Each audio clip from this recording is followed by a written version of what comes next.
الحمد لله الحمد لله رب العالمين نحمده ونستعينه ونستغفره ونعوذ بالله من شرور أنفسنا ومن سيئات أعمالنا من يهده الله فلا مضل له ومن يضلل فلا هادي له وأشهد أن لا إله إلا الله وحده لا شريك له وأشهد أن محمدا عبده ورسوله أرسله بالهدى ودين الحق ليظهره على الدين كله ولو كره المشركون اللهم صل على محمد وعلى آل محمد كما صليت على إبراهيم وعلى آل إبراهيم إنك حميد مجيد اللهم بارك على محمد وعلى آل محمد كما باركت على إبراهيم وعلى آل إبراهيم إنك حميد مجيد أما بعد فإن خير الكلام كلام الله وخير السنن سنن محمد صلى الله عليه وسلم وشر الأمور محدثاتها وكل محدثة بدعة وكل بدعة ضلالة أعوذ بالله من الشيطان الرجيم يا أيها الذين آمنوا اتقوا الله حق تقاته ولا تموتن إلا وأنتم مسلمون إن أريد إلا الإصلاح ما استطعت وما توفيقي إلا بالله عليه توكلت وإليه أنيب رب اشرح لي صدري ويسر لي أمري واحلل عقدة من لساني يفقهوا قولي ബഹുമാനരായ സത്യവിശ്വാസികളെയും വിശ്വാസികളെയും ജീവിതത്തിന്റെ നിഖില മേഖലകളിൽ പ്രപഞ്ചനാഥനെ സൂക്ഷിച്ചും പാലിച്ചും അവന്റെ ആജ്ഞാനിർദ്ദേശങ്ങൾക്കനുസരിച്ച് മുന്നോട്ട് പോകാൻ പരിശ്രമിക്കണമെന്ന് ആമുഖമായി ഒരു വസീയത്ത് രൂപത്തിൽ ഓർമ്മപ്പെടുത്തുകയാണ്. അല്ലാഹു അവൻ ഇഷ്ടപ്പെടുന്ന നല്ല അടിയാറുകളിൽ നമ്മെ ഇവരെയും ഉൾപ്പെടുത്തി അനുഗ്രഹിക്കട്ടെ.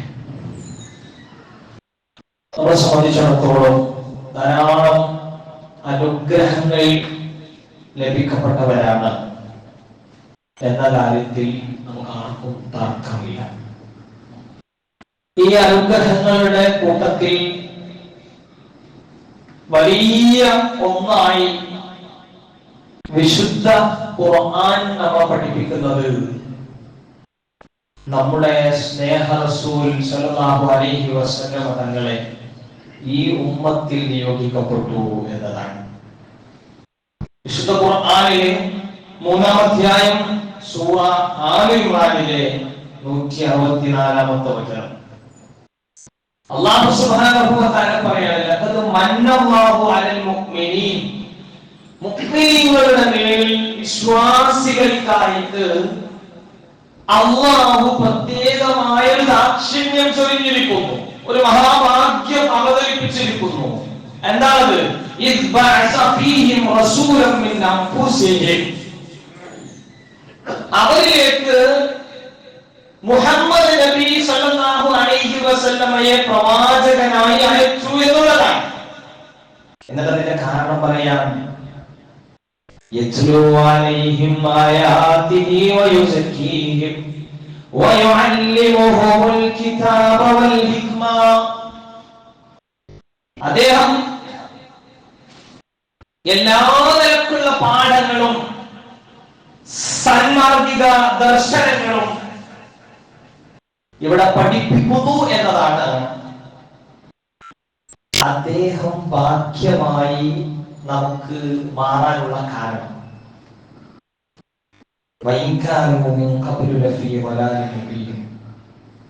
മുമ്പ് വ്യക്തമായ വഴികേടിലായിരുന്നു ആ ജനത.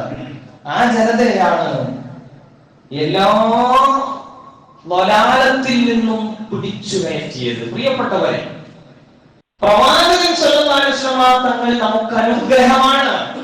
ആ അനുഗ്രഹമായത് എന്തിന് എന്ന് കൂടി പഠിപ്പിക്കുന്ന വചനത്തിലാണ് നമ്മുടെ ചർച്ച.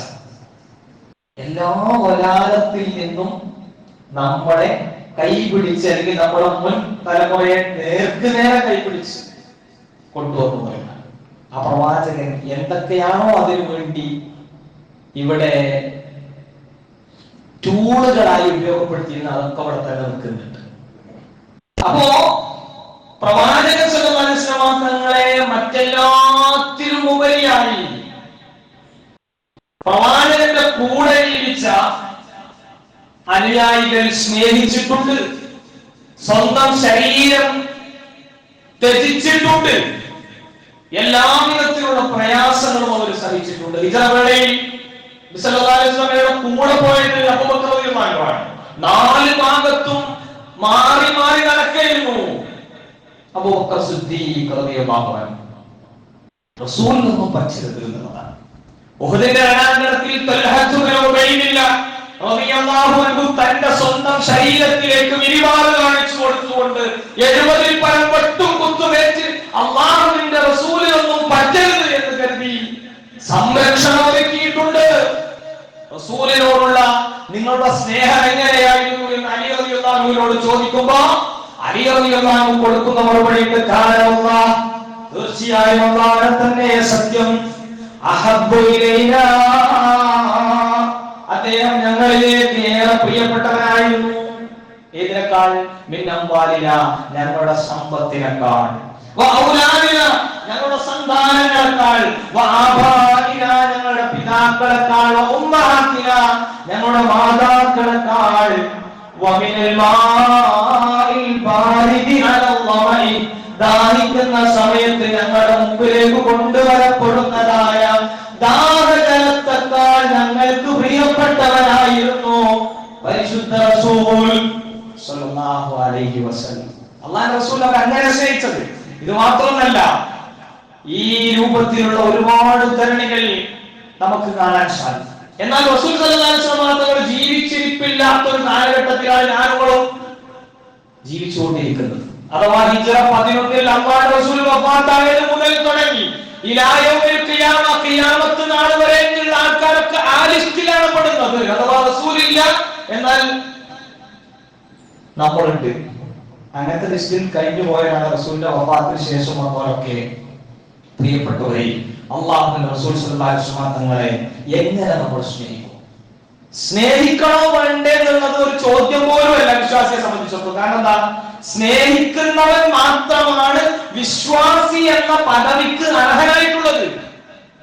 ഇന്നമൽ മുഅ്മിനൂൻ, തീർച്ചയായും വിശ്വാസികൾ എന്ന് പറയുന്ന വചനങ്ങൾ ഖുർആനിൽ ഒരുപാടുണ്ട്. അതേപോലെ വിശ്വാസികളെ സംബന്ധിച്ചിടത്തോളം ആരാണ് റസൂൽ എന്ന് പരിചയപ്പെടുത്തുന്ന വചനങ്ങളുണ്ട്. അന്നബിയു ഔലാ ബിൽ മുഅ്മിനീന മിൻ അൻഫുസിഹിം.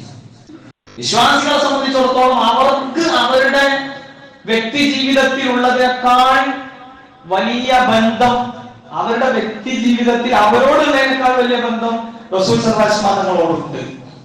എന്നാൽ ഇവിടെ തർക്കത്തിലിരിക്കുന്ന വിഷയം സ്നേഹം എങ്ങനെ പ്രകടിപ്പിക്കണം എന്നത് മാത്രമാണ്. മഹാനായ ഇമാം ശാഫിഈ റഹ്മത്തുള്ളാഹി അലൈഹി സ്നേഹത്തിന് നൽകിയിട്ടുള്ള വ്യാഖ്യാനമുണ്ട്. ലൗ കാന ഹുബ്ബുക സ്വാദിഖൻ ലഅതഅതഹു ഇന്നൽ മുഹിബ്ബ ലിമൻ യുഹിബ്ബു മുതീഉ. വളരെ മനോഹരം. നീ ഒരു സത്യസന്ധമായ സ്നേഹിക്കുന്ന വ്യക്തിയാണ് എങ്കിൽ നീ അവനെ അനുസരിക്കും. നീ ആരെയാണോ സ്നേഹിക്കുന്നത് അവനെ അനുസരിക്കും. തീർച്ചയായും സ്നേഹിക്കപ്പെടുന്നവൻ അവൻ അവനെ ആര് സ്നേഹിക്കുന്നുവോ ആ സ്നേഹിക്കുന്നവരിൽ നിന്ന് അനുസരണ അവന് കിട്ടും. എന്നെ സ്നേഹിക്കുന്ന ഒരാൾ ഞാൻ പറയുന്നത് അനുസരിക്കണമെന്നാണ്. ഞാൻ സ്നേഹിക്കുന്ന ഒരാളെ ഞാൻ അനുസരിക്കണം. അനുസരണമാണ് സ്നേഹത്തിന്റെ അകക്കാമ്പ് എന്ന് പറയുന്നത്. അതുകൊണ്ട് ഖുർആൻ പറഞ്ഞു ആലുറാനിലെ തന്നെ 31-ാമത്തെ വചനം, കുൽ നബിയെ പറഞ്ഞു അള്ളാഹുവിനോട് സ്നേഹമുണ്ടോ, അത്തബിഊനി, നിങ്ങൾ എന്നെ പിൻപറ്റി, എന്നെ നിങ്ങൾ പിൻപറ്റൂ, എന്നെ ഫോളോ ചെയ്യൂ. യുഹ്ബിബുകുമുല്ലാഹ്, എങ്കിൽ അല്ലാഹു നിങ്ങളെ ഇഷ്ടപ്പെടും, അല്ലാഹു നിങ്ങളോട് സ്നേഹം കാണിക്കും. വയഗ്ഫിർ ലക്കും ദുനൂബക്കും, നിങ്ങളുടെ പാപങ്ങൾ പൊറുക്കും. വല്ലാഹു ഗഫൂറുർ റഹീം, അല്ലാഹു ഏറെ പൊറുക്കുന്നവനും കരുണാവാരിധിയുമാണ്. അപ്പോൾ ഇത്തിബാഉർ റസൂൽ, റസൂൽ സല്ലല്ലാഹു അലൈഹി വസല്ലം തങ്ങളെ ഫോളോ ചെയ്യൽ വിശ്വാസിയുടെ ബാധ്യതയാണ്. ഉറങ്ങി എഴുന്നേൽക്കുന്നത് മുതൽ തുടങ്ങി അന്നത്തെ ദിവസം അവസാനിപ്പിച്ച് നമ്മള് വിരിപ്പിലേക്ക് വന്ന് പുതപ്പൊക്കെ മൂടി അവിടെയും തീരുന്നില്ല ഇത്തിബാഉർ റസൂൽ. ഉറങ്ങുന്നത് വരെ ഇത്തിബാഉർ റസൂലാണ്. അത് കഴിഞ്ഞിട്ടുള്ള നമ്മള് അൺകോൺഷ്യസ് മൈൻഡിലേക്ക് പോവാണ്. ഒരു കോൺഷ്യസ് ആയ സമയം എപ്പോ ഒരു വ്യക്തിക്കുണ്ടോ ആ സമയമൊക്കെ നമ്മൾ എന്താ ആലോചിക്കേണ്ടത് അറിയോ? ഇത് ഞാൻ അള്ളാഹുവിന്റെ റസൂലിനെ മാതൃകയാക്കിയിട്ടാണ് മുന്നോട്ട് പോകുന്നത് എന്നുള്ളതായിരിക്കാം. എന്നാൽ ഇന്ന് നമ്മുടെ നാടുകളിൽ പ്രവാചകൻ സല്ലല്ലാഹു അലൈഹി വസല്ലം തങ്ങളെ സ്നേഹിക്കുന്നു എന്ന ഓമന പേരിട്ട്, പ്രവാചക സ്നേഹം എന്നൊക്കെയുള്ള ഓമന പേരിട്ട് റബീഉൽ അവ്വൽ മാസത്തിലാണ് നമ്മളുള്ളത്. പ്രത്യേകിച്ചും ഈ മാസത്തിലൊക്കെ നടക്കുന്ന ആചാര അനുഷ്ഠാനങ്ങളിലൂടെ യഥാർത്ഥത്തിൽ സംഭവിക്കുന്നത് നബി സ്നേഹമല്ല, ഹുബ്ബുർ റസൂൽ അല്ല നടക്കുന്നത്, മറിച്ച് നബി നിന്ദയാണ്, പ്രവാചക നിന്ദയാണ് ശരിക്കും നടന്നുകൊണ്ടിരിക്കുന്നത്. നമ്മൾ അറിയണം, മനസ്സിലാക്കണം. റസൂലുള്ളാഹി സ്വല്ലല്ലാഹു അലൈഹി വസല്ലം തങ്ങളുടെ മദ്ഹ് പറയാൻ വേണ്ടിയാണ് നബിദിനാഘോഷം നടത്തുന്നത് എന്ന് പറയുന്ന പുരോഹിതന്മാർ എന്താണ് ഇവിടെ ചെയ്തു കൂട്ടുന്നത്? മാലമൗലിദുകൾ അത്യന്തം ഭക്തിശാന്തമായി വിശുദ്ധ ഖുർആൻ പാരായണം ചെയ്യുന്നതിനേക്കാൾ താളാത്മകമായി അത് പാരായണം ചെയ്യപ്പെട്ടുകൊണ്ടിരിക്കുന്ന അങ്ങനെയുള്ള ഒരു ആധുനിക നൂറ്റാണ്ടിലും അതൊന്നും പ്രത്യേകം പരിഗണിക്കാതെ അതിന്റെ ആശയതലത്തിലേക്കൊന്നും എത്തിപ്പെടാതെ അതങ്ങനെ ചൊല്ലിക്കൊണ്ടിരിക്കുന്ന ഒരു വലിയ ജനപദത്തെ നമ്മൾ കണ്ടുകൊണ്ടിരിക്കുകയാണ്. ഓരോ കിതാബുകളിലും റസൂൽ സല്ലല്ലാഹു അലൈഹി വസല്ലം തങ്ങളെ അള്ളാഹിന്റെ ദർജയിലേക്ക് എത്തിക്കുവാനെ അതിനേക്കാൾ മുകളിലെ ദർജയിലേക്ക് എത്തിക്കുകയോ ഒക്കെ ചെയ്യുന്ന അത്യന്തം അപകടകരമായ കാഴ്ചയാണ് നമ്മൾ കണ്ടുകൊണ്ടിരിക്കുന്നത്. നമ്മുടെ വായനയിലും നമ്മുടെ കേൾവിയിലും ഒക്കെ അത് വന്നിട്ടുണ്ടാകും. റസൂൽ സല്ലല്ലാഹു അലൈഹി വസല്ലം എന്താ പറഞ്ഞത്? ലാ തുറൂനി കമാ അത്റത്തിൻ നസാറ, നസാറികൾ പുകഴ്ത്തിയതുപോലെ നിങ്ങൾ എന്നെ പുകഴ്ത്തരുത്. ആരെ പുകഴ്ത്തിയത്? നസ്രാനികൾ. ഇബ്നു മറിയം, മറിയമിന്റെ പുത്രനെ പുകഴ്ത്തിയത്, ഈസാ നബിയെ പുകഴ്ത്തിയതുപോലെ. എന്നിട്ട് അല്ലാഹുവിന്റെ റസൂൽ പറഞ്ഞു, ഞാൻ തീർച്ചയായും അല്ലാഹുവിന്റെ അടിമ മാത്രമാണ്. അതുകൊണ്ട് നിങ്ങൾ വിളിക്കണം അബ്ദുല്ലാഹി വ റസൂലു, അല്ലാഹുവിന്റെ അടിമയായ റസൂലായ മുഹമ്മദ് സല്ലല്ലാഹു അലൈഹി വസല്ലം. റസൂൽ അങ്ങനെ വിളിക്കാനാണ് അല്ലാഹുവിന്റെ തിരുദൂതർ പറഞ്ഞത്. ഇനി നോക്കുന്നത് മംഗൂസ് മൗലിദിന്റെ തുടക്കം തന്നെ എന്താണ്? സുബ്ഹാനല്ലദീ അത്ലാ ഫീ ശഹരി റബീഇൽ അവൽ ഖമറ നബിയിൽ ഹുദാ വഔജദ നൂറഹു ഖബല ഖൽഖിൽ ആലം വസമ്മാഹു മുഹമ്മദാ. അല്ലാഹു പരിശുദ്ധനായത് എങ്ങനെയാണ് പരിചയപ്പെടുത്തി കൊടുക്കാം? അല്ലദീ അത്ലാ ഫീ ശഹരി റബീഇൽ അവൽ, റബീഉൽ അവൽ മാസത്തിൽ ഉദയം ചെയ്യിപ്പിച്ചവനായ പടച്ചവൻ പരിശുദ്ധനാണ്. ആരെ? അള്ളാഹുവിന്റെ റസൂൽ സല്ലല്ലാഹു അലൈഹി വസല്ലം തങ്ങളെ റബീഉൽ അവ്വൽ മാസം. എന്നാൽ അതിന് മുമ്പ് നടന്നൊരു പ്രോസസ്സിനെ പറ്റിയിട്ടും കൂടി അവിടെ പറയുന്നുണ്ട്. ഈ പ്രവാചകൻ സല്ലല്ലാഹു അലൈഹി വസല്ലം തങ്ങളുടെ പ്രകാശത്തെ, നൂറിനെ ആദം നബി അലൈഹിസ്സലാത്തു വസ്സലാമയുടെ സൃഷ്ടിപ്പിന്റെ 1000 വർഷങ്ങൾക്ക് മുമ്പ്, അത് കുറച്ചും കൂടി മംഗൂസ് മൗലിദിന്റെ താഴേക്ക് വരുമ്പോൾ നമുക്ക് അത് മനസ്സിലാക്കാൻ പറ്റും. ഖബല അൽഫ് സന, 1000 വർഷങ്ങൾക്ക് മുമ്പ് ആദം നബിയെ പടക്കുന്നതിന് മുമ്പേ മുഹമ്മദ് നബിയുടെ നൂറിനെ പടച്ചു അത്രേ. എന്നിട്ട് അതിന് പേരിടേണ്ട പ്രക്രിയ മാത്രമായിരുന്നു മുഹമ്മദ് നബി ആമിനയുടെ ഉദരത്തിൽ നിന്ന് പുറത്തു വരുമ്പോൾ ബാക്കി ഉണ്ടായിരുന്നുള്ളൂ. ആദ്യം ഇത് സെറ്റ് ചെയ്ത് വെച്ചിട്ടുണ്ട്. ഇതെന്തിനാ പറഞ്ഞത്? ഇത് ഖുർആനിൽ വല്ല അസുലുണ്ടോ? ഹദീസുകളിൽ വല്ല അസുലുണ്ടോ? ഒരു അസുലില്ല. അതൊന്നും ചോദിക്കാനേ പാടില്ല. ഇതെന്തിനാ പറഞ്ഞതെന്ന് വെച്ചാൽ ഈ മങ്കൂസ് മൗലിദിന്റെ തുടക്കം, അതിന്റെ കുറച്ച് വരികൾ ഇങ്ങനെ പിന്നിട്ട് കഴിഞ്ഞാൽ നമുക്ക് കാണാൻ പറ്റും 3 നബിമാരുടെ രക്ഷപ്പെടലിനെ പറ്റിയിട്ടുള്ള പരാമർശങ്ങളുണ്ട്. ഒന്ന് ആദം അലൈഹിസ്സലാത്തു വസ്സലാം. അലാ ഹുവല്ലദീ തവസ്സല ബിഹി ആദം നബി അലൈഹിസ്സലാത്തു വസ്സലാം ഈ നൂറിനോടാണ് തവസ്സുൽ നടത്തിയത്, ഇടവേട്ടം നടത്തിയത്. എന്നാൽ ഖുർആൻ പറയുന്നതോ ആദം അലൈഹിസ്സലാത്തു വസ്സലാമുക്ക് അല്ലാഹു ചില കലിമാത്തുകൾ പഠിപ്പിച്ചു. ഫതലഖാ ആദമു മിർ റബ്ബിഹി കലിമാത്തിൻ ഫതാബ അലൈഹി. ആദം നബി അലൈഹിസ്സലാത്തു വസ്സലാമുക്ക് അല്ലാഹു പഠിപ്പിച്ചു കൊടുത്താലേ അറിയുള്ളൂ, വേറെ മുൻമാതൃകയില്ല. അതുകൊണ്ട് അല്ലാഹ് ഇട്ടുകൊടുത്തു. ആദം അലൈഹിസ്സലാത്തു വസ്സലാം അത് വെച്ച് പ്രാർത്ഥിച്ചു. ആ പ്രാർത്ഥന എന്താ കലിമാത്ത് എന്നുള്ളത് ഖുർആൻ തന്നെ പറയുന്നു.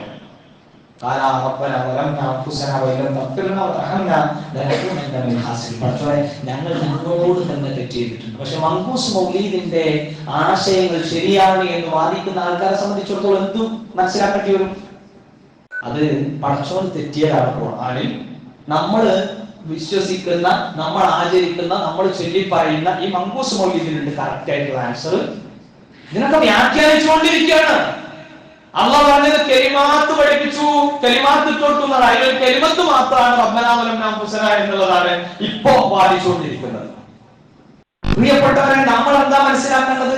ജീവിതത്തിൽ ഒരു വിശ്വാസിക്ക് തന്റെ ഏത് സെക്കൻഡിലും ആലോചിക്കാൻ പോലും പാടില്ലാത്ത കാര്യമാണ് എന്തെങ്കിലും അദൃശ്യമായ അഭൗതികമായ നിലക്കുള്ള സഹായവും ദോഷമൊക്കെ പ്രതീക്ഷിക്കുന്നത് പടച്ചോൻ വിട്ടിട്ടുള്ള മാർഗത്തിലാവാതുള്ളത്.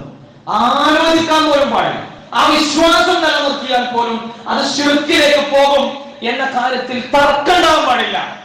അവിടെയാണ് മങ്കൂസ് മൗലിദിൽ നമുക്കിത് കാണാൻ പറ്റുന്നത്. അവിടെ തീർന്നില്ല. ആദം നബി മാത്രമാണോ ഈ നൂഹിനെ പ്രതീക്ഷിച്ചത്? നൂഹ് അലൈഹിസ്സലാത്തു വസ്സലാം, നൂഹ് നബിന്റെ ഒക്കെ പേരിൽ നിനക്ക് ഇടുക എന്ന് പറയപ്പെട്ടില്ല. നമ്മൾ എത്രമാത്രം ഇതിന്റെ ഒരു പോയൊക്കെ നമ്മൾ മനസ്സിലാക്കണം. നൂഹ് നബി അലൈഹിസ്സലാത്തു വസ്സലാം വരുന്നതന്നെ എല്ലാ നിലക്കും ഈ ഇസ്തിഹാസ മറ്റുള്ള ആൾക്കാരിലേക്ക് ആക്കിക്കൊണ്ടിരിക്കുന്ന ഒരു ജനതയിൽ നിന്ന് അത് ഒഴിവാക്കാൻ വേണ്ടി പടച്ചോനോട് മാത്രം ഇസ്തിഹാസ തേടണോ എന്ന് പറയാൻ വേണ്ടി വന്നതാണ്. എന്നിട്ട് ആ നൂഹ് നബി പെട്ടെന്ന് പ്രവാചകൻ സ്വല്ലല്ലാഹു അലൈഹി വസല്ലം തങ്ങളുടെ നൂറിലെ കാര്യങ്ങൾ അറിഞ്ഞപ്പോ എന്ത് ചെയ്തു? ഫസ്തഗാസ ബിഹി നൂഹ് അലൈഹിസ്സലാത്തു വസ്സലാം അതിനോട് അങ്ങ് ഇസ്തിഹാസ നടത്തി. ഫനജാ മിന റദ. അപ്പോൾ നൂഹ് അലൈഹിസ്സലാത്തു വസ്സലാം ഈ ജലപ്രളയത്തിൽ നിന്ന് രക്ഷപ്പെട്ടു എന്നാണ് പറയുന്നത്. പക്ഷെ ഖുർആൻ പറയുന്നതോ രക്ഷപ്പെടുത്തി എന്നാണ്. ഖുർആൻ തന്നെ പറയുന്നു അപ്പോൾ നാം അദ്ദേഹത്തെ രക്ഷപ്പെടുത്തി, അദ്ദേഹത്തിന്റെ കൂടെയുള്ളവരെയും രക്ഷപ്പെടുത്തി, ഭാരം നിറക്കപ്പെട്ട കപ്പലിൽ രക്ഷപ്പെടുത്തി. എന്താണ് ഖുർആൻ കറക്റ്റ് ആയിട്ട് പറഞ്ഞാൽ അതിന് നേരെ ഓപ്പോസിറ്റ് പറയുന്നത് പ്രവാചകന്റെ നൂറ് ഉള്ളതുകൊണ്ട് രക്ഷപ്പെട്ടു എന്ന് പറയുന്ന മങ്കൂസ് മൗലിദ് സ്വീകരിക്കണോ? അതല്ല, ഭാരം നിറക്കപ്പെട്ട കപ്പലിൽ എന്ന് പ്രത്യേകം എടുത്തു പറഞ്ഞ അങ്ങനെ പടച്ചോൻ രക്ഷപ്പെടുത്തി എന്ന് പറഞ്ഞത് നമ്മൾ അംഗീകരിക്കണോ? ഇതൊക്കെ പറയുമ്പോഴും ഇതിന്റെ ക്ലിപ്പുകളൊക്കെ പ്രചരിക്കുമ്പോഴും ആൾക്കാർക്ക് പല ന്യായങ്ങളും പറയണ്ടാവും. നമ്മൾ ആലോചിക്കേണ്ട വിഷയം വളരെ കൃത്യമായി വിശുദ്ധ ഖുർആൻ ഈ വിഷയത്തിലൊക്കെ അടിവരട്ട് പറഞ്ഞിട്ടുണ്ട്. ഇനി അവിടെയും തീരുന്നില്ല. ഇബ്രാഹിം അലൈഹിസ്സലാത്തു വസ്സലാം ആദർശ പിതാവാണ്. സ്വന്തം വീട് വിട്ടിറങ്ങിയതാണ്. എന്തിന്റെ പേരില്?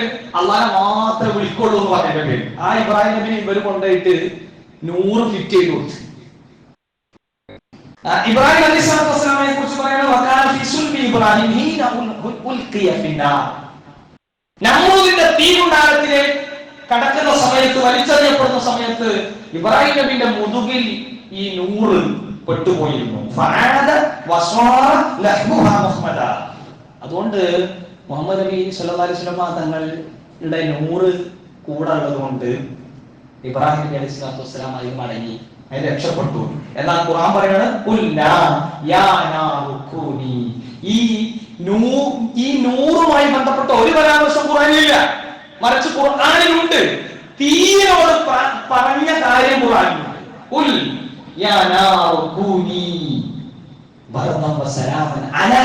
ഇബ്രാഹിമിന്റെ മേൽ നീ തണുപ്പും സമാധാനവും ആകത്തിയേ എന്ന് പറയും. അപ്പൊ ഇതിന് നമ്മൾ മനസ്സിലാക്കേണ്ടത് പുരോഹിതന്മാരുടെ പോക്കറ്റ് കാലിയാകും, ബാങ്ക് ബാലൻസിൽ വളരെ കുറഞ്ഞ എമൗണ്ട് ആയി മാറും എന്നതിൽ പരം ഒരു അസുലും ഒരു രേഖയും ഒരടിസ്ഥാനത്തിലില്ല. ഈ പറച്ചില് നമ്മള് ഇതിന്റെ പോലിശൊക്കെ പറയുന്നത് മങ്കൂസ് മൗലവിന്റെയും ഷറഫലാനാമിന്റെ ഒക്കെ പോലിശ പറഞ്ഞിട്ടില്ലെങ്കിൽ എന്ത് സംഭവിക്കുന്നു ചോദിച്ചു കഴിഞ്ഞാൽ നമ്മളെ പോക്കറ്റ് കാലിയാവും, അല്ലാത്തൊന്നുമില്ല. ഞാൻ സുബ്ഹാന മൗലിദിലേക്ക് വരുമ്പോ അവിടെ റസൂലിനെ ആക്കി വെക്കുന്ന ഒരു രീതി നോക്കുമ്പോൾ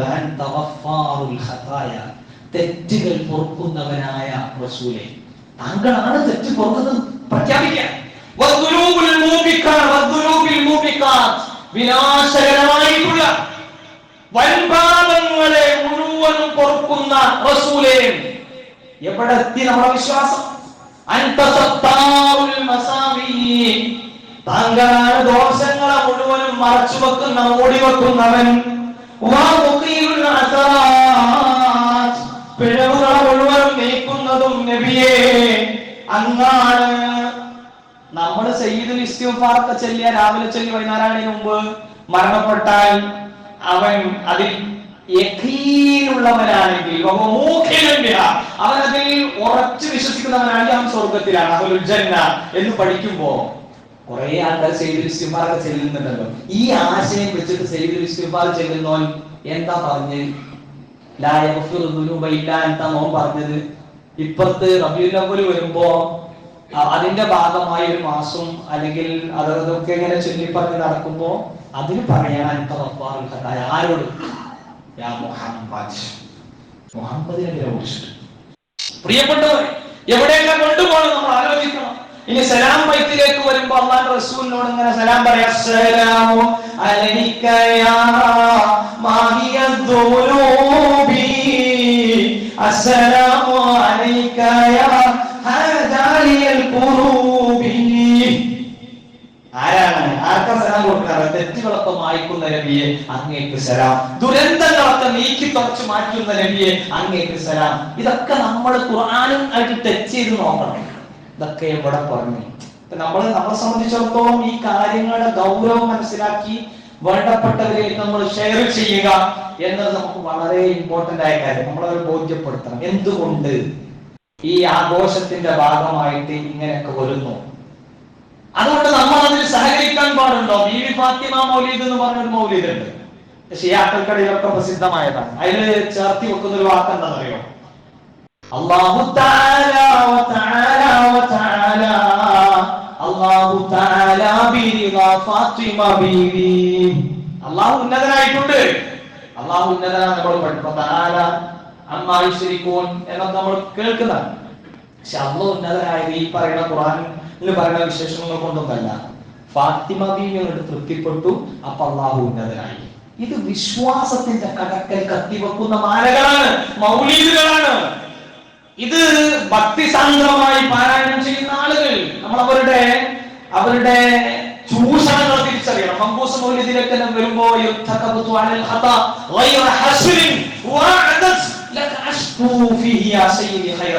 തെറ്റുകളുടെ വാഹനപ്പുറത്താണ് ഞങ്ങളുള്ളത്, തെറ്റുകളാണ് ഞങ്ങൾ ചെയ്തിട്ടുള്ളത്. അങ്ങയിലേക്ക് ഞങ്ങൾ ഇതാ ശിക്കായത്ത് വേവലാതി ആവലാതി ബോധ്യപ്പെടുത്തുന്നു. യാക്കൂബ് നബി അലൈഹിസ്സലാത്തു വസ്സലാമിന്റെ ശിക്കായത്തിനെ പറ്റി ഖുർആനിലുണ്ട്. യൂസുഫ് നബി അലൈഹിസ്സലാത്തു വസ്സലാം നഷ്ടപ്പെട്ട സമയത്ത് കണ്ണുകളുടെ കാഴ്ച നഷ്ടപ്പെട്ടു പോയപ്പോൾ പോലും യാക്കൂബ് അലൈഹിസ്സലാത്തു വസ്സലാം ശിക്കായത്ത് ബോധ്യപ്പെടുത്തിയത് ഇന്നമാ അശ്കൂ വസ്ഫി വഹുസ്നി ഇലല്ലാഹ്, എന്റെ ശിക്കായത്തിന്റെ ആ വേവലാതി ആവലാതി എന്റെ സങ്കടങ്ങൾ എല്ലാ പടച്ചവനിലേക്ക് മാത്രം. ഇതാ ഒരു വിശ്വാസിയുടെ നിലപാടെന്ന് പറയുന്നത്. തീർന്നില്ല പ്രിയപ്പെട്ടവരെ. അതേ മൗലിദിന്റെ ഭാഗത്ത് നമ്മൾ കാണാം. നമ്മൾ മൗലിദ് പഠിപ്പിക്കല്ല. യാ സയ്യിദ സാദാത്തി ജിത്തുക ഖാസിദ അർജു ഹിമാക ഫലാ തുഖയ്യബു മഖ്സദി. പടച്ചവനെ എന്ന് വിളിക്കേണ്ട സ്ഥാനത്ത് യാ സയ്യിദ സാദാത്തി, നേതാക്കളിൽ നേതാവായ നബിയേ, ജിത്തുക ഖാസിദ, ഞാൻ നിങ്ങളിലേക്ക് ലക്ഷ്യം കണക്കാക്കിയിട്ട് വന്നിരിക്കാം. അർജു ഹിമാക, താങ്കളുടെ സംരക്ഷണമാണ് എനിക്ക് വേണ്ടത്. അതാണ് ഞാൻ ആഗ്രഹിക്കുന്നത്. എന്റെ ലക്ഷ്യത്തെ പരാജയപ്പെടുത്തരുത് പ്രവാചകനെ, എന്റെ ലക്ഷ്യത്തെ പരാജയപ്പെടുത്തരുത്. ഇനി ശർമ്മഫലം അവർ പറയാ അബ്ദുക്കൽ മിസ്കീനു യർജു ഫദലകൽ ജമ്മൽ ഗഫീറു ഫീക ഖദ് അഹ്സൻതു വന്നി യാ ബശീറു യാ നദീറു ഫഅർസിനി വഅജ്നി യാ മുജീറ മിനസ് സഈർ. ഇങ്ങനെ പാടി പറഞ്ഞുകൊണ്ടിരിക്കണം. എന്താ പറഞ്ഞത് അറിയോ? നമ്മുടെ സയ്യിദ് ഇസ്തിഗ്ഫാറിൽ പറയുന്നത് അല്ലാഹുമ്മ അൻത റബ്ബി ലാ ഇലാഹ ഇല്ല അൻത ഖലഖതനി വ അന അബ്ദുക. ആരിലേക്ക്? പടച്ചവനെ നിന്റെ മാത്രം അടിമയാണ് ഞാൻ എന്ന് പറയുന്നിടത്ത് നിന്ന് അബ്ദുക്കൽ മിസ്കീൻ യർജു. നബിയേ, അങ്ങയുടെ പാവപ്പെട്ട സാധുവായ അടിമയാണ് ഞാനുണ്ടല്ലോ, ഞാൻ അങ്ങയെ പ്രതീക്ഷിച്ചു വന്നിരിക്കുകയാണ് കേട്ടോ, അങ്ങയുടെ ശ്രേഷ്ഠതയൊക്കെ ഞാൻ പുകഴ്ത്തി പാടുകയാണ് കേട്ടോ എന്ന് പറഞ്ഞിട്ട് പിന്നെ പറയുന്ന ഒരു വാചകം, നരകത്തിൽ നിന്ന് കാത്തുരക്ഷിക്കുന്ന നബിയെ. നബി സല്ലല്ലാഹു അലൈഹി വസല്ലമയുടെ ശഫാഅത്തിന്റെ ഭാഗമായി നരകത്തിന്റെ മുമ്പിൽ നിൽക്കുന്ന ആളുകൾ അവിടുന്ന് രക്ഷപ്പെടുത്തുന്ന പരിപാടിയൊക്കെ ഉണ്ട്, ശഫാഅത്തുൽ കുബ്രയൊക്കെ ഉണ്ട്. എന്നാൽ ആ ശഫാഅത്തുൽ കുബ്രയിൽ പോലും പ്രിയപ്പെട്ടവരെ അല്ലാഹുവിന്റെ റസൂൽ ഒരാളെ കൈ പിടിച്ചിട്ട് നരകത്തിൽ നിന്ന് പൊക്കിയിട്ടുള്ള പരിപാടിയല്ല, മറിച്ച് അല്ലാഹുവിന്റെ റസൂലിന്റെ തേട്ടം മാത്രമാണ് ഉള്ളത്. തേട്ടം മാത്രമാണ്. കാരണം ലികുല്ലി നബിയിൻ ദഅവത്തുൻ മുസ്തജാബത്തുൻ, എല്ലാ നബിമാർക്കും ഉത്തരം ലഭിക്കുന്ന ഒരു പ്രാർത്ഥന ഉണ്ട്. ആ പ്രാർത്ഥന ഇഖ്തബറതു ദഅവതി ശഫാഅത്തുൽ ഉമ്മത്തി, ഉമ്മത്തിന്റെ ശഫാഅത്തിന് വേണ്ടി ഞാൻ മാറ്റി വെച്ചിട്ടുണ്ട്. ദുനിയാവിൽ ജീവിക്കുമ്പോൾ അല്ലാഹുവിന്റെ റസൂലാണ് നരകത്തിൽ നിന്ന് മോചിപ്പിക്കുന്നവൻ എന്ന് പറയുവാനുള്ളതല്ല ആ ശഫാഅത്ത്. കൃത്യമായി ഓർക്കേണ്ട വിഷയമാണ്. അല്ലാഹുവിന്റെ റസൂൽ സല്ലല്ലാഹു അലൈഹി വസല്ലം നിർവഹിക്കാൻ വന്ന ദൗത്യത്തിന് നേരെ വിപരീതമായ കാര്യങ്ങൾ ഈ പാഠകിതാബുകളിൽ നമ്മൾ കാണാൻ, എന്നിട്ട് അതിനെ ഭവ്യതയോടുകൂടി അതിനെങ്ങനെ പ്രത്യേകം ഓടുകൂടിയൊക്കെ ഇങ്ങനെ ഓതി തീർക്കുന്ന ആൾക്കാര് വിശുദ്ധ ഖുർആനിനോടും ഹദീസുകളോടൊക്കെ സമീപിക്കുന്ന രീതി എന്താണെന്നുള്ളത് നമ്മൾ പ്രത്യേകം മനസ്സിലാക്കണം. അപ്പൊ നമ്മൾ അറിയണം, ഇസ്ലാം എന്ന് പറയുന്ന മതത്തെ പൂർത്തിയാക്കിയതാണ്, പടച്ചോ പൂർത്തിയാക്കിയതാണ്. അത് പൂർത്തിയാക്കിയ സന്ദേശം, അതിന്റെ അനൗൺസ്മെന്റ് നടത്തിയിട്ട് റസൂൽ പോയത്. ഇന്നത്തെ ദിവസം പൂർത്തിയായിട്ടുണ്ട്, മതം പൂർത്തിയായിട്ടുണ്ട്. ഇനി ദീൻ എന്ന് പറഞ്ഞാൽ എന്ത് ചെയ്യേണ്ട ആവശ്യമില്ല, ഒന്നും പുതിയത് കൊണ്ടണ്ട. അപ്പൊ ദീൻ എന്ന് പറഞ്ഞാൽ ഒന്നും കൊണ്ടണ്ട എന്ന് പറയുമ്പോൾ ചില ആൾക്കാർ ഈ മൈക്ക് സെറ്റ്, അതേപോലെ തന്നെ നിങ്ങൾ ഇട്ടിരിക്കുന്ന പാന്റും കുപ്പായം അല്ലെങ്കിൽ തുണിയും കുപ്പായം, ഇങ്ങനെ തുടങ്ങിയിട്ടുള്ള ചില നമ്മൾ ദീനിന്റെ പ്രഖ്യാപനങ്ങൾ നടത്താനൊക്കെ വേണ്ടി അല്ലെങ്കിൽ മലയാളത്തിൽ ഖുത്ബ നിർവഹിക്കുന്നത്, ഇങ്ങനെ തുടങ്ങിയിട്ടുള്ള കുറച്ച് കാര്യങ്ങളൊക്കെ ഇങ്ങനെ എടുത്ത് കൊണ്ടുവരും ന്യായീകരിക്കാൻ വേണ്ടിയിട്ട്. എന്തിനു ന്യായീകരിക്കാൻ? ഇവർ ഈ നടത്തുന്ന ദീനിന്റെ ഷിആറാണ്, സുന്നത്താണ്, മൂന്നാമത്തെ ആഘോഷമാണ്. ഈദുൽ അദ്ഹയും ഈദുൽ ഫിത്റും ഒക്കെ അല്ലാത്ത മൂന്നാമത്തെ ഒരു ആഘോഷം ഇസ്ലാമിൽ ഉണ്ട് എന്ന് പറഞ്ഞ് കൂട്ടിച്ചേർക്കണം, അതിന് വെച്ചൊടുക്കാൻ വേണ്ടിയിട്ട് പറയും. പ്രിയപ്പെട്ടവരെ, ഇൻഷാ അല്ലാഹ് നമ്മൾ ആ ഭാഗവും എന്താണ് ബിദ്അത്ത്, ആ ബിദ്അത്തിന്റെ തലങ്ങളിൽ വരുന്നതാണോ നമ്മൾ ഉപയോഗിക്കുന്ന ഭൗതിക സാഹചര്യങ്ങളിൽ എന്നൊക്കെ ഉള്ളത് നമുക്ക് വിശാലമായി ചർച്ച ചെയ്യേണ്ട കാര്യം. എന്നാൽ അത് എടുത്തിട്ടാണ് സാധാരണ ജനങ്ങളെ പറ്റിക്കുക, എന്നിട്ട് അവരെയും കൂടി ഈ ബിദ്അത്തിന്റെ ഈ ഏർപ്പാടുകളിലേക്ക് ഏടാകൂടങ്ങളിലേക്ക് വലിച്ചേക്കുന്ന ഒരു അവസ്ഥ നമ്മൾ കാണാറുണ്ട്. അപ്പൊ റസൂൽ എല്ലാം പൂർത്തിയാക്കിയിട്ടാണ് പോയത്. ദീനായിട്ട് ഇതിനൊന്നും നമ്മളെ എക്സ്ട്രാ ഫിറ്റിങ്ങിന്റെ ആവശ്യം ഇല്ല. റസൂലിന്റെ കാലത്ത് എന്തൊക്കെ ദീനാണോ അതൊക്കെ ഈ കാലത്തും ദീനാണ്, അതല്ലാത്തതൊന്നും ഈ കാലത്തും ദീനല്ല. നമ്മുടെ കൽപ്പന ഇല്ലാത്തൊരു കാര്യം ആരെങ്കിലും പറഞ്ഞാൽ അത് തള്ളിയ മതി, കൊള്ളണ്ട.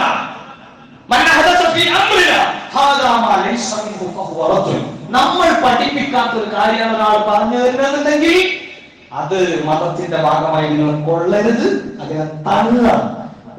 ഒരു പ്രാധാന്യം നൽകാതെ മാറ്റി അങ്ങോട്ട് വെക്കണം എന്നുള്ളതാണ്. അപ്പൊ ഈദ് മീലാദുൻ നബി അഥവാ നബിദിനാഘോഷമൊക്കെ ദീനാണ്, അത് സുന്നത്താണ്, രണ്ട് പെരുന്നാളിനോട് ചേർത്തി പറയേണ്ട അതിനേക്കാൾ മികച്ച ഇനി റബീഉൽ അവ്വലിലൊക്കെ പോലീസുകളൊക്കെ പറയുന്ന കുറെ കാര്യങ്ങളുണ്ട്. പക്ഷെ നമുക്ക് അടുത്ത ഭാഗങ്ങളൊക്കെ സൂചിപ്പിക്കാം. അതിനെക്കുറിച്ച് ഇബ്നു ഹജർ അൽ അസ്ഖലാനി റഹ്മത്തുള്ളാഹി അലൈഹിയോട് ചോദിച്ചപ്പോ അദ്ദേഹം കൊടുത്ത മറുപടി എന്താണ്? അസ്ലു അമലിൽ മൗലിദി ബിദ്അത്ത്. മൗലിദ് ആഘോഷത്തിന്റെ അടിസ്ഥാനം തന്നെ ബിദ്അത്താണ്. ലം തുൻഖൽ അൻ അഹദിൻ മിന അസ്സലഫി സ്വാലിഹി മിനൽ ഖുറൂനി സലാസ. ഉത്തമരായിട്ടുള്ള 3 നൂറ്റാണ്ടുകളിൽ 3 തലമുറകളിൽ ആ ആഘോഷ പരിപാടി നടന്നിട്ടില്ല എന്നുള്ളതാണ്.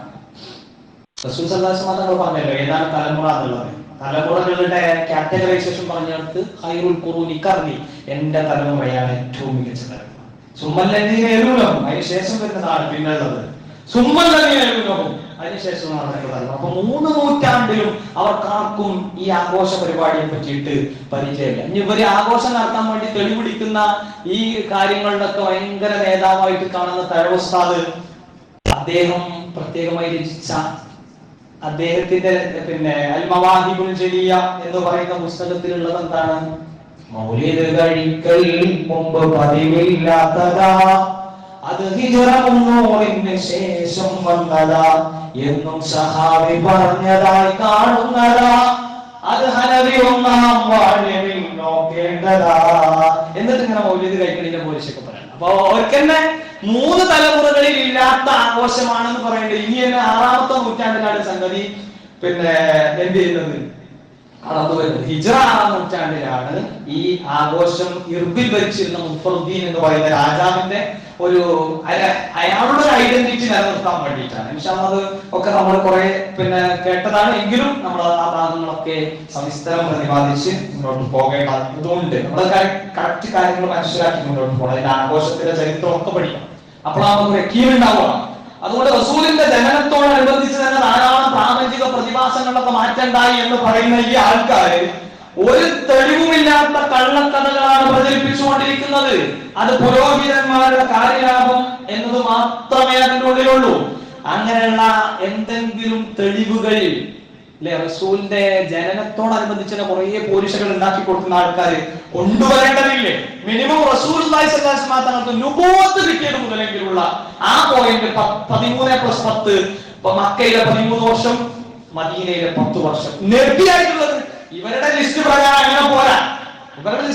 അങ്ങനെ പോരാ. റസൂൽ 63 കൊല്ലത്തിന് ഇങ്ങനെ ബുദ്ധിയും അതേപോലെ തന്നെ പാകതയും ഒക്കെ എത്തിയ ആ സമയം മുതലുള്ള അത്രയും ബർത്ത്ഡേ പാർട്ടിന്റെ തെളിവ് കൊണ്ടുവരണം. വേണ്ട, ഒരര കഷ്ണം കൊണ്ടുവന്നാ മതി. അത് കൊണ്ടുവരാൻ കഴിയില്ല. ഇനി ഖുലഫാഉർ-റാഷിദീനിലേക്ക് വന്നാൽ അവരിൽ ആരും ആഘോഷിച്ചില്ല. അവരൊക്കെ ഇതുപോലെ സ്നേഹിച്ചു എന്ന് നമ്മൾ ആദ്യം പറഞ്ഞു. അലി റളിയല്ലാഹു അൻഹു ദാഹജലത്തെക്കാൾ ഞങ്ങൾക്ക് പ്രിയമായിരുന്നു എന്ന് പറഞ്ഞാൽ ഒരു കേവലം മുട്ടായി പോലും കൊടുത്തതായിട്ട്, അല്ലെങ്കിൽ ഒരു ഈത്തപ്പഴം അതിന്റെ പേരിൽ റബീഉൽ അവ്വൽ 12 കൊടുത്തതായ ചരിത്രരേഖ കൊണ്ടുവരാൻ സാധ്യത. പ്രിയപ്പെട്ടവർ, അവരതിന് പ്രാധാന്യം കൊടുത്തിട്ടില്ല എന്ന് മാത്രമല്ല, അവര് അതൊരു പ്രധാനപ്പെട്ട ഒരു ഘടകമായി മനസ്സിലാക്കിയിട്ട് പോലും. അതുകൊണ്ട് ബിദ്അത്തുകളെ നമ്മൾ സൂക്ഷിക്കണം. അല്ലാഹു റസൂലിനെ പുകഴ്ത്തി പറയുന്നതിന്റെ ഭാഗമായി എന്തെല്ലാം പ്രശ്നങ്ങളാണ് ഇവിടെ ഉണ്ടാകുന്നത് എന്ന് നമ്മൾ കൃത്യമായി ആലോചിക്കുകയും അത്തരം ബിദ്അത്തുകളുടെ ആശയങ്ങളിൽ നിന്നൊക്കെ നമ്മൾ നമ്മുടെ കുടുംബത്തെ, നമ്മുടെ വേണ്ടപ്പെട്ടവരെയൊക്കെ മുക്തമാക്കാൻ പ്രത്യേകം പരിശ്രമിക്കുകയും അല്ലാഹു നമ്മളെയും അനുഗ്രഹിക്കുമാറാവട്ടെ. അൽഹംദുലില്ലാഹ് الذي هدانا الى الاسلام صلى الله على نبينا محمد واله وصحبه اجمعين. ബഹുമാന്യരായ സഹോദരങ്ങളെ, സഹോദരിമാരെ, അല്ലാഹുവിനെ സൂക്ഷിച്ച് ഭക്തരായി തീരാൻ പരിശ്രമിക്കണം. ഒരിക്കൽ കൂടി ഓർമ്മപ്പെടുത്തുകയാണ്, വസിയത്ത് ചെയ്യാൻ. നമ്മളൊക്കെ പലപ്പോഴും കച്ചവടം ചെയ്യുമ്പോൾ ആ കച്ചവടത്തിൽ നഷ്ടം ഉണ്ടാവരുത് എന്ന് നമ്മൾ ആഗ്രഹിക്കാറുണ്ട്. അങ്ങനെ ആഗ്രഹിച്ചു കഴിഞ്ഞാലും എന്തെങ്കിലുമൊക്കെ പ്രശ്നം ഒക്കെ വന്നിട്ട് നമ്മുടെ നിയന്ത്രണങ്ങൾക്കപ്പുറത്ത് ആ കച്ചവടം പൊട്ടിപ്പാടിയ സാധ്യതയുണ്ട്. നമ്മളത് ആഗ്രഹിക്കുമ്പോഴും അങ്ങനെയാണ് അതിന്റെ ഒരു പര്യവസാനം ഉണ്ടാവാറുള്ളത്. അപ്പൊ നമ്മൾ ഏത് കച്ചവടം ചെയ്യുമ്പോഴും അങ്ങനെയാണ്, നഷ്ടം പ്രതീക്ഷിച്ചിട്ടാണ് ചെയ്യുന്നത്. എന്ന് ഖുർആൻ തന്നെ പരാമർശിക്കുന്നുണ്ട് സൂറ തൗബയിൽ. എന്നാൽ ഖുർആൻ നമ്മുടെ മുമ്പിൽ വെക്കുന്ന നഷ്ടമില്ലാത്തൊരു കച്ചവടത്തിനെ പറ്റിയിട്ടുള്ള ഒരു പ്രൊജക്റ്റ് നമുക്ക് തരുന്നുണ്ട്. ഖുർആൻ നമ്മുടെ മുമ്പിൽ വെക്കുന്ന നഷ്ടമില്ലാത്ത കച്ചവടത്തിന്റെ ഒരു പ്രൊജക്റ്റ് ഉണ്ട്. ആ പ്രൊജക്റ്റ് ഏറ്റെടുക്കാൻ ഞാനും റെഡിയാവാൻ എന്ന് പ്രത്യേകം നമ്മൾ ആലോചിക്കണം. അല്ലാഹു പറയുന്നത് എന്താ അറിയോ? സൂറ ഫാത്തിറിലെ 29-ാമത്തെ വചനത്തിൽ ഇന്നല്ലദീന യത്ലൂന കിതാബല്ലാഹ്, അല്ലാഹുവിന്റെ കിതാബ് പാരായണം ചെയ്യുന്ന, അതിനെ പിന്തുടരുന്ന, അതിനെ ഫോളോ ചെയ്യുന്ന ആളുകളുണ്ടല്ലോ, നമസ്കാരം കൃത്യനിഷ്ഠയിൽ ഇങ്ങനെ മുന്നോട്ട് കൊണ്ടുവന്ന ആൾക്കാർ, രഹസ്യത്തിലും പരസ്യത്തിലും സമ്പത്ത് മാന്യമായ രൂപത്തിൽ ചെലവഴിക്കുന്ന, അള്ളാഹുവിന്റെ മാർഗത്തിലൊക്കെ ചെലവഴിക്കുന്ന ആൾക്കാർ അവരന്വേഷിക്കുന്നു, അവർ തേടുന്നു, അവർ പ്രതീക്ഷിക്കുന്നു തിജാറത്തൻ, ഒരു കച്ചവടത്തെ ലബ്ധമൂൻ, അതിന് നഷ്ടമുണ്ടാവില്ല. അപ്പൊ എന്താ നഷ്ടമില്ലാത്ത കച്ചവടം? ഖുർആൻ ഓതുക എന്നുള്ളത്. നമ്മളൊന്ന് ആലോചിച്ച് നോക്കുക. നേരത്തെ പള്ളിയിലേക്ക് വന്നിട്ട് പള്ളികളിൽ നിന്നും അതേപോലെ നമ്മുടെ വീടുകളിൽ നിന്നും നമ്മൾ ജോലി ചെയ്യുന്ന സ്ഥാപനങ്ങളിൽ നിന്നൊക്കെ നമ്മുടെ മൊബൈൽ ഫോൺ ഓൺ ആക്കിയിട്ടോ അല്ലെങ്കിൽ മുസാദ് തുറന്നിട്ടോ ഒക്കെ നമുക്ക് ചെയ്യാൻ പറ്റുന്ന നഷ്ടമില്ലാത്തൊരു കച്ചവടം പടച്ചോ പറയാണ്. കച്ചവടക്കാരനും ആ കച്ചവടം ചെയ്യുന്നതിന്റെ ഇടയിൽ കൊഴഞ്ഞു വീട് വലിക്കുന്നതിൻ്റെതൊക്കെ നമ്മൾ കാണുന്നുണ്ടല്ലോ. മരണം പറഞ്ഞിട്ട് നമ്മളൊരു അഡ്വൈസർ ആക്കിയിട്ട് ആ മരണത്തിന് നമ്മളെ വെക്കാണ്.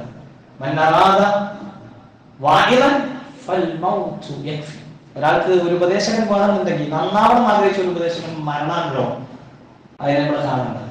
അപ്പൊ നമ്മളെത്ര കച്ചവടക്കാരാണ് ഭയങ്കര ഡീലിംഗ് നടത്തണോ, ചമ്മാട്ടാങ്ങാടിയിൽ എല്ലാവരും തോൽപ്പിക്കണ കച്ചവടമാണ് എന്റേത് എന്നൊക്കെ പറഞ്ഞാലും ആ കച്ചവടത്തിലൊക്കെ നഷ്ടങ്ങൾ വരാം. ഒന്നുമില്ലെങ്കിൽ നമ്മളായിട്ട് മരിച്ചു പോകാം. പക്ഷെ മരിച്ചു പോയാൽ നമ്മൾ ഇവിടെ ചെയ്തൊരു നഷ്ടമില്ലാത്ത കച്ചവടത്തിന്റെ പ്രതിഫലം, അതിന്റെ കാര്യം നമുക്ക് വാങ്ങാം. എന്താണ് ആ കാര്യം വാങ്ങാൻ പറ്റുന്ന കാര്യം? നമ്മൾ ഖുർആൻ ഓതുക, ഖുർആന്റെ ആൾക്കാരാകുവാൻ. പ്രത്യേകം അല്ലാഹു റസൂൽ പറഞ്ഞു, നിങ്ങൾ നിങ്ങളുടെ ശബ്ദങ്ങളെ കൊണ്ട് ഖുർആനിനെ മനോഹരമാക്കുക, വളരെ അലങ്കാരമായി തീർക്കുക. ഒരക്ഷരത്തിന്റെ പാരായണത്തിന് പോലും 10 പ്രതിഫലമാണ്. അലിഫ് ലാം മീം എന്ന് പറയുന്നത് ഒരു അക്ഷരം ലാം പറഞ്ഞു. അലിഫാണ് ഒരു അക്ഷരം, അല്ലെ? ലാം വേറെ അക്ഷരം, മീം വേറെ അക്ഷരമാണ്. അപ്പൊ ഒരു ആയത്ത് എന്നുള്ളത് പോലുമല്ല, ഒരു അക്ഷരം. അത് അർത്ഥറിഞ്ഞ് ഖുർആൻ ക്ലാസ്സുകളിലൊക്കെ പങ്കെടുത്ത് അങ്ങനെ തന്നെ ചെയ്യണം. അതൊക്കെ നമ്മൾ ചെയ്യുന്നത് കുറച്ച് കുറഞ്ഞാൽ പോലും ഖുർആൻ പാരായണത്തിന്റെ ദർജയിൽ നമ്മൾ എവിടെയുള്ളത്? നമ്മൾ എന്ത് നഷ്ടമില്ലാത്ത കച്ചവടം ചെയ്തു എന്ന് ചോദിച്ചു കഴിഞ്ഞാൽ, ഖുർആൻ ഓതാത്ത ആൾക്കാർ ദയവ് ചെയ്തിട്ട് നഷ്ടമില്ലാത്ത കച്ചവടമാണ് ഉണ്ട് എന്ന് പറയാൻ പറ്റരുത്. കാരണം അത് നമ്മൾ ചെയ്യുന്ന വഞ്ചനയാണ്, തമാശ പറയില്ല. അപ്പൊ അതുകൊണ്ട് നമ്മുടെ പാരായണം, ഖുർആനിന്റെ വായന, ഇതൊക്കെ പ്രതിഫലമുള്ള ഒരേ ഒരു ബുക്ക് റീഡിംഗ് എന്ന് പറയുന്നത് ഖുർആൻ വായിക്കൽ മാത്രമാണ്. ഓൺലി വൺ, ഒറ്റൊന്ന്. അത് ഖുർആൻ എന്ന പുസ്തകം വായിക്കൽ മാത്രമാണ് പ്രതിഫലം. മറ്റൊന്നും വായിച്ചാൽ ഒരു കൂലിയും കിട്ടൂല. മറ്റത് വായിക്കേണ്ടതല്ല, പക്ഷെ നമ്മൾ ആ കൂലി കിട്ടുന്ന മുസഹഫ് എങ്ങനെ തുറന്നു നോക്കി, അതിൽ എത്ര ഓതി എന്ന് നമ്മൾ ആലോചിക്കേണ്ടതുണ്ട്. മഹാനായ റസൂലുള്ളാഹി സ്വല്ലല്ലാഹു അലൈഹി വസല്ലം തങ്ങൾ ഖുർആൻ പാരായണവുമായി ബന്ധപ്പെടുത്തി ചില ഉപമകൾ പറഞ്ഞിട്ടുണ്ട്. ഖുർആൻ പാരായണം ചെയ്യുന്ന നല്ല സന്മാർഗം ദർശിച്ച ഒരു വ്യക്തിയെ സംബന്ധിച്ചിടത്തോളം അയാള് മാതോടിനാരങ്ങനെ പോലെയാണ്, മാതോനാരങ്ങ പോലെയാണ്. അഥവാ അതിന്റെ രുചി നന്ന്, മണവും നന്ന്, നല്ല സുഗന്ധമുണ്ട്, അതേപോലെ തന്നെ കഴിക്കാനും ടേസ്റ്റ് ഉണ്ട്. ഇനി സന്മാർഗിയായ ഒരാള് ഖുർആൻ ഓതുന്നില്ല, എല്ലാ സൽക്കർമ്മങ്ങളൊക്കെ ഉഷാറായിട്ട് മുന്നോട്ട് പോകുന്നുണ്ട്. അയാളുടെ ഉപമ ഈന്തപ്പഴം പോലെയാണ്, ഈത്തപ്പഴം പോലെയാണ്. അതിന്റെ പ്രത്യേകത എന്താ? രുചിയുണ്ട്, പക്ഷെ എന്തില്ല?